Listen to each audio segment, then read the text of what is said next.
नमस्कार मेरे सभी साथियों, कैसे हो आप लोग। आशा करता हूँ आप लोग बहुत अच्छे होंगे, खुशहाल होंगे, अपने कामों में व्यस्त होंगे। सो आज की तरह हम फिर लेके आए हैं बुकैब, तो कंटिन्यू करते हैं सीरीज़ को। आज हमारा डे 22।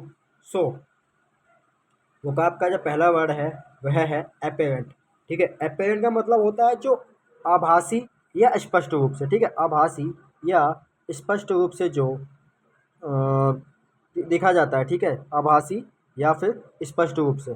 ठीक है, इसका साइनोनिम बनेगा वह होगा एविडेंट, ओबियस, नोटिसेबल या ऑस्टेंसिबल। ठीक है, और जो इसका एंटोनिम बनेगा वो है कॉन्स्पिशियस, एक्सप्लिसिट या स्पेसिफिक, यानी कि जो अस्पष्ट हो या मतलब अस्पष्ट कह सकते हैं ना, उसे भी कह सकते हैं। ठीक है, जैसे अब इसका जो सेंटेंस बनता है, the result of SSC CHSL will become more apparent in the last of the year, यानी कि आभास है कि सीएचएसएल का रिजल्ट जो है बहुत जल्दी लास्ट में आ जाएगा, स्पष्ट हो जाएगा। ठीक है, चलिए अगला जो वर्ड आता है वह है बेनिवोलेंट। दोस्तों क्या है बेनिवोलेंट? ठीक है दोस्तों, बेनिवोलेंट ये बहुत इंपॉर्टेंट वर्ड है। इसको आप स्टार मार्क कर लीजिए, बहुत ज़्यादा इंपॉर्टेंट वर्ड है, एग्जाम में कई बार आया हुआ सवाल है ये। इसका मतलब होता है उदार, दयालु या मित्रवत। ठीक है, यानी कि जो काफ़ी उदार और मित्रवत हो सकते हैं उसके लिए बोलेंगे। इसका सिनोनिम बनेगा वह है जेनरस, लिबरल, फ्रेंडली या हेल्पफुल। ठीक है दोस्तों, क्या होगा? जेनरस, लिबरल, फ्रेंडली या हेल्पफुल साइनोनिम। इसका जो एंटोनिम है वह है sting, megger, mean, मिसली, close fisted. कह सकते हैं ना कंजूस, हरामी, इसे कह सकते हैं। काफ़ी सारे वर्ड होते हैं जो कह सकते हैं अशब्द। ठीक है, Ratan Tata is benevolent and always help the poor, यानी कि रतन टाटा बहुत ज़्यादा उदार हैं और क्या है वो हमेशा गरीबों की मदद करते हैं। ठीक है दोस्तों, चलिए अगला जो एंटोनी और बुकैब आती है वह है कैजुअल। ठीक है दोस्तों, उस कैजुअल को आप वो भी कैजुअल समझ सकते हैं जो कैजुअल होता है। इसका उदासीन हो सकता है और अनौपचारिक। ठीक है, दोनों मतलब हो सकते हैं इसके, उदासीन या अनौपचारिक। ठीक है दोस्तों, इसका जो साइनोनिम बनता है वह है इनफॉर्मल, अपैथिक, कॉलस या इमेच्योर। ठीक है दोस्तों, क्या बनता है? इनफॉर्मल, अपैथिक, कॉलस या इमेच्योर। अब इसमें जो एंटोनिम बनता है वह है प्लैंड, फॉर्मल, स्टाइलिश। ठीक है दोस्तों, इसको भी आप स्टार मार्क कर लीजिए कैजुअल को, क्योंकि इसमें मोस्टली कैजुअल में काफ़ी कन्फ्यूजिंग आते हैं। इसका मतलब होता है या तो अनौपचारिक या उदासीन। ठीक है, चलिए अब इसमें क्या है, you should wear a casual short sleeve T shirt for this match, यानी कि तुम्हें जो है हाफ कैजुअल जो है मतलब कैजुअल टी शर्ट पहननी है, हाफ बाजू की, जो कि किस में काम आएगी? मैच में काम आएगी। ठीक है दोस्तों, चलिए अगला वर्ड जो आता है, आशा करता हूँ विजिबल होगा। अगला वर्ड जो आता है प्रोफेन। क्या आता है दोस्तों? प्रोफेन। इसका मतलब क्या होता है? अपवित्र या अशुद्ध। ठीक है दोस्तों, क्या होता है? अपवित्र या अशुद्ध। कहते हैं ना कि मतलब एक होली होता है, तो ये होली का ही एंटोनिम है। किसका है? होली का ही एंटोनिम है। ठीक है, अब इसका साइनोनिम जो आएगा अनहोली, बीसीएस, डिस्क्रेडिटेड या इम्पॉस। ठीक है, क्या होगा? ये सब इसके साइनोनिम होंगे। इसके अलावा जो उसके एंटोनिम बनते हैं वह है सैक्रेड, होली, डिवाइन, पायस या सैक्रोनकट। ठीक है दोस्तों, ये होली का ही क्या है? एंटोनिम है। एग्जाम में बहुत बार आया हुआ है ये, इसको आप नोट डाउन जरूर कीजिए कॉपी में, क्योंकि ये एमटीएस के हिसाब से बहुत इंपॉर्टेंट है, क्योंकि एमटीएस में ये 2 बार पूछा गया सवाल ये वाला। ठीक है, एमटीएस में। ठीक है, अब इसमें जो क्वेश्चन बनता और सेंटेंस बनता है, how dare you use such profane language in front of elders, मतलब तुम्हारी हिम्मत कैसे हुई कि बड़ों के सामने क्या अभद्र भाषा का प्रयोग करने की। ठीक है दोस्तों, चलिए अगला सवाल जो आता, अगला पॉइंट जो बुकाब आता है वह है पैराइश। पैरिश बोल दो या पैराइश बोल दो, बात एक ही है। मर जाना या फिर नष्ट हो जाना। ठीक है, मर जाना या फिर नष्ट हो जाना। ठीक है, चलिए अब इसमें जो आएगा साइनोनिम वह है क्रम्बल, डिके, फेस्टर या डिसअपीयर। ठीक है, अब इसका जो एंटोनिम है वह है ग्रो, प्रोड्यूस या ब्रीड। दोस्तों याद रखिएगा, बहुत इंपॉर्टेंट है ये वाला है पैराइश, क्योंकि एग्जाम में ये भी 2 बार आया हुआ है और दोनों बार ये आया है सीजीएल में। ठीक है, ये जितने ही मैं वोकैब लेके आया हूँ, ये सारे वोकैब जो है कहाँ की है, PYQ की है। ठीक है दोस्तों, PYQ की। अब देखिए इसका सेंटेंस क्या बन सकता है समझने के लिए, many species are perished perished in forest fires. ठीक है, यानी कि काफ़ी सारी जो प्रजातियां थी खत्म हो गई, किस में, जंगल की आग में। ठीक है दोस्तों, किस में, जंगल की आग में। चलिए अगला जो आता है वह है मैनिफेस्ट।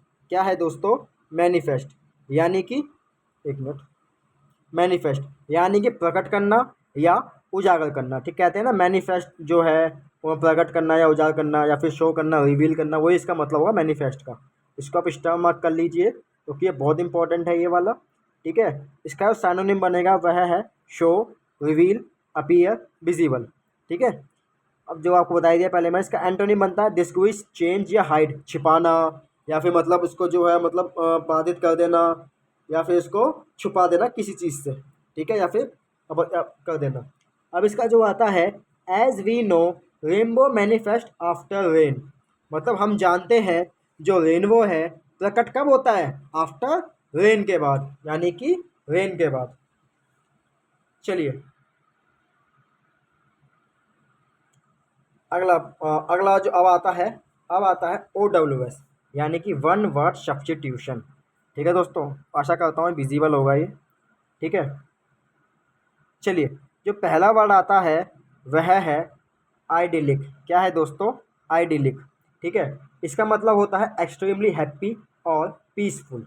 ठीक है, एक्सट्रीमली हैप्पी और पीसफुल, यानी कि बहुत ज़्यादा खुश रहने वाले बंदों को क्या बोलते हैं, आइडिलिक बोलते हैं। अगला जो आता है अमाइश। क्या आता है प्यारे दोस्तों, अमाइट माइट, यानी कि नॉट क्विट, राइट और फॉल्स। ठीक है, यानी कि थोड़ा बहुत सही हो सकता है लेकिन पूर्ण रूप से नहीं, या तो गलत होगा, मतलब कहने का मतलब फॉल्स ही हो सकता है इसका, लेकिन कुछ मतलब जो सही नहीं है उसे भी हम क्या बोलेंगे, अमाइश बोलेंगे। ठीक है, अगला आता है आयोटा। दोस्तों ये बहुत इंपॉर्टेंट है, आयोटा याद रखिए, एक मैथ में सिंबल भी आयोटा का होता है, यानी कि इसका मतलब होता है एन एक्सट्रीमली स्मॉल, किसके लिए, अमाउंट के लिए। ठीक है, एक बहुत ही छोटा क्या, अमाउंट, याद रखिएगा ये बहुत इंपॉर्टेंट है। ठीक है, अगला जो आता है वह है टिमिड। क्या है दोस्तों, टिमिड यानी कि द लैक ऑफ करेज या कॉन्फिडेंस, यानी कि क्या, अपने कॉन्फिडेंस का क्या करना, ये भी स्टार मार्क कर लीजिए, एग्जाम में ये अभी 3 बार आया हुआ सवाल है। ठीक है, तो क्या हो जाएगा ये टिमिड, मतलब कॉन्फिडेंस का कमी, या फिर कायरता ही बोल सकते हैं इसको हम। ठीक है, कायरता। अगला जो आता है वह है टिनेसियस। क्या है दोस्तों, टिनेसियस, इसका मतलब होता है दृढ़, यानी डेटर्मिनेटेड करना, जो होता है मैंने दृढ़ संकल्प लिया है, ठीक है, उसके लिए भी क्या बोल सकते हैं हम, टिनेसियस, दूसरा वर्ड टिनेसियस बोल सकते हैं। ठीक है, अगला आता है इंडोमिटेबल। दोस्तों याद रखिएगा ये बहुत इंपॉर्टेंट है और बहुत ज़्यादा इंपॉर्टेंट है ये। ठीक है, एग्ज़ाम के पॉइंट ऑफ व्यू से बहुत ज़्यादा इंपॉर्टेंट है। एक ऐसा पर्सन जिसे हराया ना जा सके किसी के द्वारा, हु नेवर डिफीटेड और सबड्यू बाय एनीवन। ठीक है दोस्तों, इसे हराया नहीं जा सके, इसे बोल सकते हैं हम हिंदी में अजय। क्या बोल सकते हैं इसे, अजय। याद रखिएगा ये बहुत इंपॉर्टेंट है। आपने गाना सुना होगा, आई एम अनस्टॉपेबल। ठीक है, उसमें एक लाइन बोलती है आई एम इनविंसिबल, यानी कि मैं क्या हूँ, मैं अजय हूँ। क्या हूँ मैं, अजय। ठीक है, अगला जो वर्ड आता है वह है गश्ती। क्या आता है, गश्ती। ठीक है, यह टीनेसियस का एकदम उल्टा है, याद रखिएगा, टीनेसियस का एकदम उल्टा वर्ड है ये कष्टी। इसका मतलब होता है वेरी करेजियस, यानी बहुत ज़्यादा, मतलब हिम्मत वाला बंदा, बहुत ज़्यादा हिम्मत वाला। ठीक है, अगला जो आता है वह है वैनगार्ड। क्या है दोस्तों, वैनगार्ड। अब देखिए यह है बहुत इंपॉर्टेंट है क्योंकि लोग इसमें बहुत ज़्यादा कन्फ्यूज होते हैं और इसको समझ नहीं पाते। इसको मुझे समझने में टाइम लगा था। इसे हिंदी में बोलते हैं अग्रदल, किसी की लीडरशिप में अग्रदल किया जाने वाला। A group of people loading the new sorry leading the new way with development. ठीक है, यानी कि जो क्या करते हैं, लीड करते हैं नए रास्ते को डेवलपमेंट के लिए, एक ऐसा ग्रुप होगा जो क्या करेगा, डेवलपमेंट के लिए एक नया रास्ता बनाएगा। ठीक है, चलिए अब देखिए ये भी बहुत इंपॉर्टेंट है। अगला ठीक है। अगला ये बहुत इंपॉर्टेंट है, स्टूज। ठीक है, ये जितने भी कराओ सारे ही इंपॉर्टेंट है और सारे ही आए हुए हैं PYQ में। ठीक है, यह भी इंपॉर्टेंट है। इसका मतलब होता है कठपुतली। याद रखिए क्या होता है इसका मतलब, कठपुतली। The person who is work by under other indication, यानी कि किसी और के इशारे पे काम करने वाला क्या कहलाता है, कठपुतली, यानी कि स्टूज कहलाता है। अगला जो लास्ट वन वर्ड सब्स्टिट्यूशन आता है वह है साइकोपैंथ। क्या है मेरे प्यारे दोस्तों, sycophant. A person who always praise our company, यानी कि अपने जो है ना चाटुकार या चापलूस सुना होगा, ये चमचा है या चाटुकार है, इसके लिए बोलते हैं a person who always praise our company, उसे हम क्या बोलेंगे, साइकोपैंथ, यानी कि चापलूस। याद रखिएगा इसको। ठीक है, OWS के लिए। चलिए, जो हमारा अगला आता है ईडियम एंड फ्रेसिस। बहुत बहुत इंपॉर्टेंट है ये ईडियम एंड फ्रेसिस। ठीक है, और जो पहला आता है वह है मेक अमेंड्स। ठीक है, क्या होता है मेक अमेंड्स, यानी कि प्रायश्चित करना या सुधार करना। आप अमेंड से भी समझ सकते हैं, अमेंड का मतलब क्या होता है, सुधार। क्या होता है प्यारे दोस्तों, सुधार। ठीक है, वैसे इंग्लिश में ही लिखा होगा इसका। ठीक है, तो आपको याद तो हिंदी में करना पड़ेगा, तो आसानी होगी आपको याद करने में। ईडियम जो है हिंदी में याद करनी चाहिए।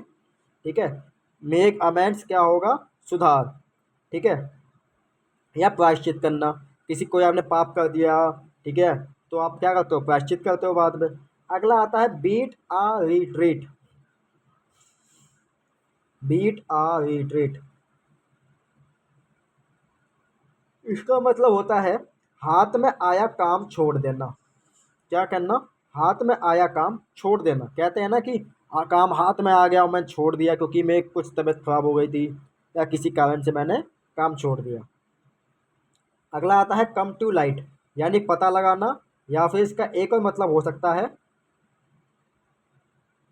उजाले में आना। ठीक है दोस्तों, ये भी हो सकता है उजाले में आना। ठीक है, ये भी हो सकता है कम टू लाइट, पता लगाना या उजाले में आना। कहते हैं ना रात के टाइम में तुम आगे तक कहाँ जा रहे हो, उजाले में आओ, तुम्हें देखना है मुझे कौन हो तुम, तो ये कम टू लाइट उसे ही बोल सकते हैं। ठीक है, अब यह वाला बहुत इंपॉर्टेंट है, क्योंकि यह वाला जो सेंटेंस दिया हुआ था ना, ये लास्ट टाइम जब मैंने देखा था क्वेश्चन पेपर में, यह दिया हुआ था कि मतलब ये दे दिया। ठीक है, अब इसमें कहा कि इसे हम क्या कर सकते हैं, तो ये इंस जो है सही है। ठीक है, इंस जो है बिल्कुल करेक्ट है, ये INS, एंड आउट, इंस एंड आउट, यानी पूरा विवरण देना। यह एग्जाम में कुछ ऐसे दिया हुआ था कि एक सेंटेंस दिया हुआ था, इसमें बताओ कि इसमें जो है क्या कहते हैं, क्या कोई इसका ईडियम क्या बनेगा। तो मोस्टली लोगों ने ये डाउट उठाया था कि इंस की स्पेलिंग गलत है, लेकिन ये सही है। ठीक है, सही है ये, इंस और आउट, यानी कि पूरा विवरण देना। कहते हैं ना कि पुलिस जब मामले की जांच करती है, कहती है ये कब उठता है कब बैठता है, मुझे पूरी जानकारी चाहिए इसकी, तो ये क्या होगा, इन्स एंड आउट। ठीक है, अगला आता है एल्बो रूम, यानी कि हाथ रखने की जगह। ये तो आप बता ही दोगे, कोई बड़ी बात नहीं है, ये हाथ रखने की जगह। ठीक है, अगला आता है आ स्क्वायर डील, यानी कि उचित व्यवहार। क्या था दोस्तों, आ स्क्वायर डील, यानी कि उचित व्यवहार। ठीक है दोस्तों, उचित व्यवहार, यही आपको या कुछ करने में याद नहीं होगी, स्क्वायर डील कह सकते हैं, डील करना, व्यवहार करना। अगला आता है टू मीट वंस वाटरलू, ये बहुत इंपॉर्टेंट है वर्ड, वाटरलू।